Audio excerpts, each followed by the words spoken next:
So you and I need to talk about that massive lore drop at the end of Lantern Rite. What should have been a simple little farewell is a line that will probably make you look at Zhongli differently. During the epilogue of the Lantern Rite quest, Zibai calls Zhongli this: the Lord of Geo, Heaven's Star. And if you've been around Genshin long enough, you already know how this game works. This tiny little text is probably a massive lore drop that will completely change Zhongli's story forever. Surprisingly, Heaven's Star isn't even a brand new title for Zhongli. In Chinese, Zhongli's name card is Zhongli Tiansheng, which translates to Heavenly Star. In Genius Invocation TCG, his elemental burst is also labeled Tiansheng again. Heavenly Star. Heaven's Star is a long-standing canonical label that's been sitting on Zhongli for years, and most of us probably didn't notice it. And if that's true, then we have to consider the uncomfortable possibility. Zhongli may have a past he's been trying very hard to hide. Zibai's own lore is drenched in what I can only describe as the old world of Teyvat. This encompasses the era of dragons, the era when the Heavenly Principles was awake and actively imposing order, and the era when the three moon goddesses still ruled.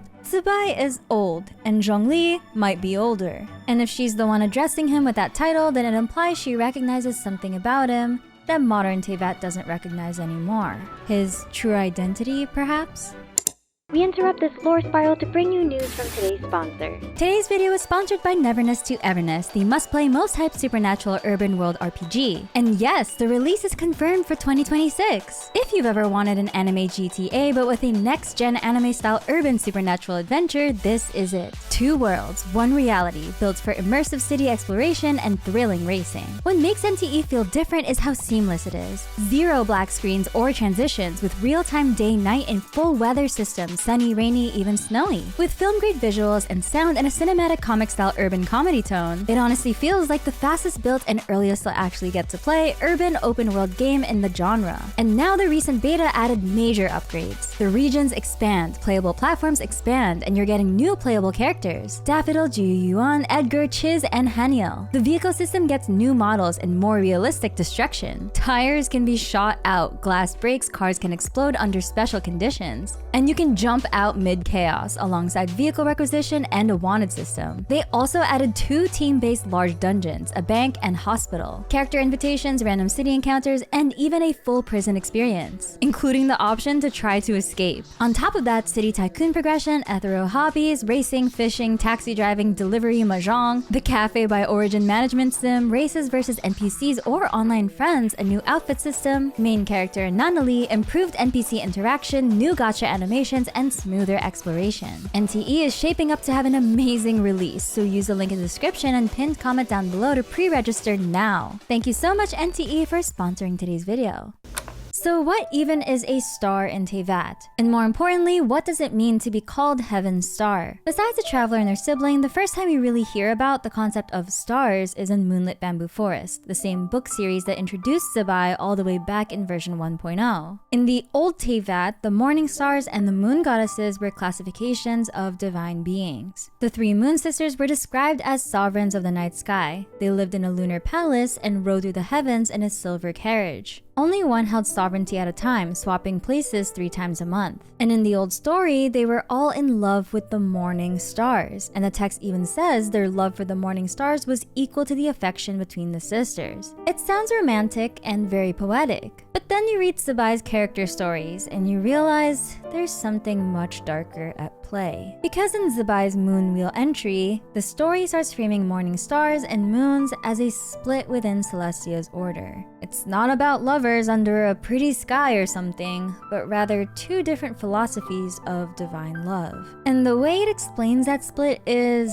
pretty scary. Zibai's excerpt uses a metaphor where Teyvat is treated like a garden. That one word changes the entire worldview. Teyvat isn't a home, but more so a project to the Heavenly Principles. Something to be managed and optimized. Something to be shaped into a correct form by someone who believes they have the right to decide what should grow and what should be removed. In that metaphor, Zibai is born in accordance with a divine plan, and the stars sought to shape the world into a garden. The soil becomes a measure of a civilization's fitness to exist. And the language turns pretty authoritarian fast. If the garden becomes a putrid swamp, then the flowers tainted with putrescence must be uprooted with the soil. That is basically Celestia's logic. It's not enough to punish a problem, you need to erase the conditions that produced it. Then the excerpt draws the line between morning stars and the moons. The morning stars represent an impersonal, universal kind of love. They shine across the entire garden without lingering on any single flower. They don't care if their light scorches the unsacred to pure nothingness. The morning stars are universal, efficient, and ruthless. The kind of love that can justify annihilation because the divine plan itself is more sacred. The moons, on the other hand, represent something intimate and restorative. Moonlight seeps into the roots of each scorched plant and offers solace. But there's a key detail. It says moonlight shuns the soil. That implies the moons are probably against the current world order and don't really prioritize upholding a divine plan. They preserve what they can and ease the damage that the morning stars caused. Which brings us right back to Zhongli. Because if Zhongli was one of those morning stars, or worse, if he was the one in charge of them as Heaven's Star,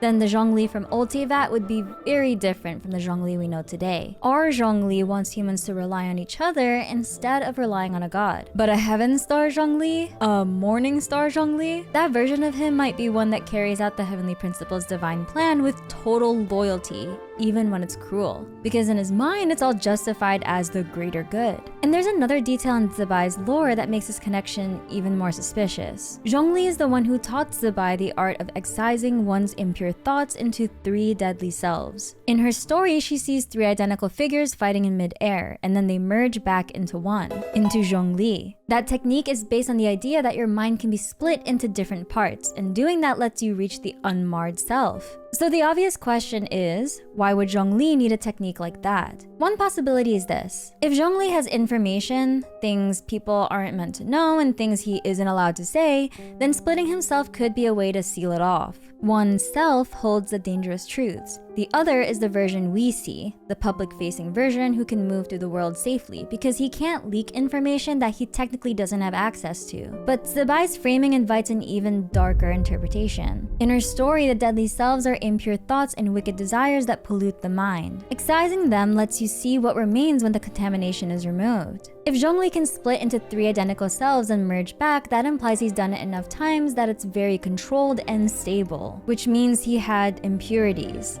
He had inner contradictions that needed managing and separating. So what if he did it because he felt what he was doing was wrong? The darkest theory we can come up with is that Zhongli split himself so he could keep doing the Heavenly Principle's work. If compassion for individual suffering of humans counted as impure under celestial logic, and if hesitation was seen as weakness that endangered the divine plan, then Zhongli may have cut it out of himself to remain an effective Heaven Star. The self he cut away would be the self that disagreed with the Heavenly Principle's rules. That would neatly explain why our Zhongli feels more human, more protective of Liyue as a people, and more willing to step away from divine rule entirely. If that is the self that we're seeing. And if that's true, then things get genuinely unsettling. So let's say Zhongli split himself because one part of him couldn't live with what Celestia demanded, whether that was guilt, doubt, or compassion. But here's the scary part. If he cut that piece away and it's still cut away, where did the other selves go? And more importantly, which Zhongli have we been listening to this whole time? Which deadly self is the one standing in front of us? So what does it actually mean for Zibai to call him Heaven Star? Here's how I'm reading it, based on everything Old Teyvat lore implies. Heaven Star was probably a role on the same level as the 3 moon goddesses, part of the infrastructure of Old Teyvat. In one interpretation, Heaven Star could simply be the name of one of the morning stars. In another, Heaven Star could be the one ruling the morning stars. And then above that, you have the Shades, beings that seem to answer directly to the Heavenly Principles. Which means if Zhongli truly held a title like Heaven Star back then, he was already a god long before he became the Geo Archon. Note that according to Zibai, Zhongli isn't an angel, and I think he's definitely something above them. Crazy theory, but it'd be wild if he happened to be above the Shades, but beneath the Heavenly Principles. But there's another layer to this, and it's a theory, so take it with a grain of salt. In Murals of the Dragon King Nibelung, we don't just see the 3 moons. We see the sun. So the question becomes,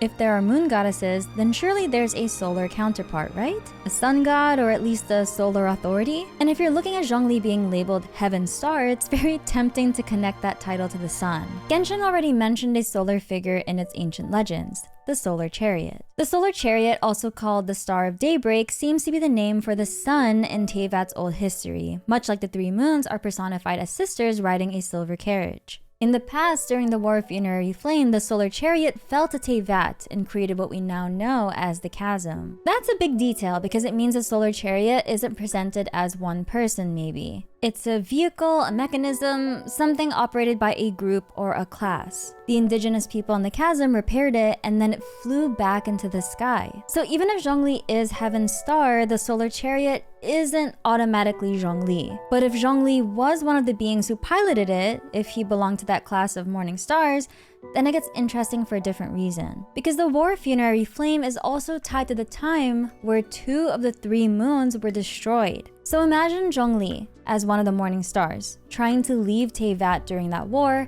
and failing. Imagine whatever consequences came from that failure. Imagine what it would mean for a being who once operated the sun to end up punished and bound to Teyvat. But now we need to talk about the elephant in the room and a theory that's been floating around for years now.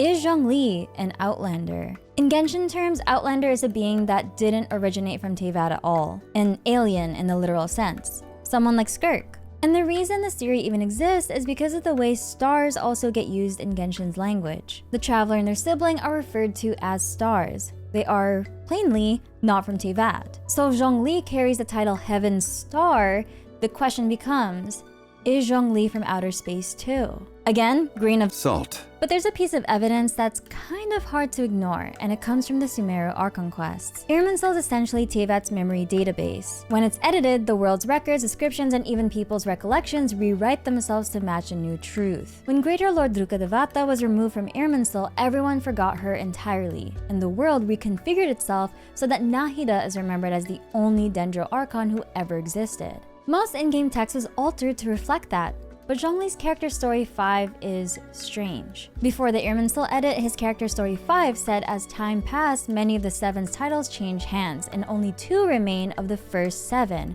Rex Lapis and the Anima Archon. That line directly acknowledges that the original Dendro Archon is gone. After the Irminsul change, the text becomes, as time passed, many of the 7's titles change hands, and only 2 of the first 7 remain in positions of rulership, Rex Lapis and the Anima Archon. Depending on how you read it, Zhongli seems to recognize the same core truth. Only he and Barbatos are the original ruling Archons left. Which is bizarre in a world that's supposed to have forgotten Drukadevata ever existed. And that isn't the only telling sign that something is off about Zhongli. Every character's constellation matches the name of their story quest titles, except for Zhongli. Zhongli's story quest is called Historia Antiqua. His constellation is Lapis Dei. And he's not the only one. Nouvelette's constellation is Leviathan Judicator, and his story quest is Diluvius. Now, I won't completely rule out the possibility that Zhongli has a deeper connection to the dragons, even the possibility that he might be the Geo Sovereign himself. But I think the cleaner interpretation is this. A mismatch like that might just be a reference to their roles, which were created in the old world order. Zhongli as Heaven's Star, Nouvelette as a reborn Hydro Sovereign. And if that's where this is heading, then Zhongli's story is about to become even more insane than it already is. Because imagine this story arc. Zhongli starts as an agent of Celestia, Heaven's Star, implementing the will of the heavenly principles in Teyvat. Then he becomes the Archon of Liyue, a god who protects a nation through its most vulnerable eras. A god who has compassion and love for its people and is aware of individual suffering. Then he rules for thousands of years, watching humans grow and change. And finally, he steps down because he wants humanity to become self-reliant, to build a world where they don't need gods to survive. If that's the direction this is heading, then Heaven's Star is only the beginning, the first hint at what Zhongli used to be and what he chose to stop being. If you enjoyed this video, please leave a like and subscribe, and I'll see you on the next video. I'm your Leafy Lore Keeper Minzlif, and I read the Genshin Impact lore so that you don't have to.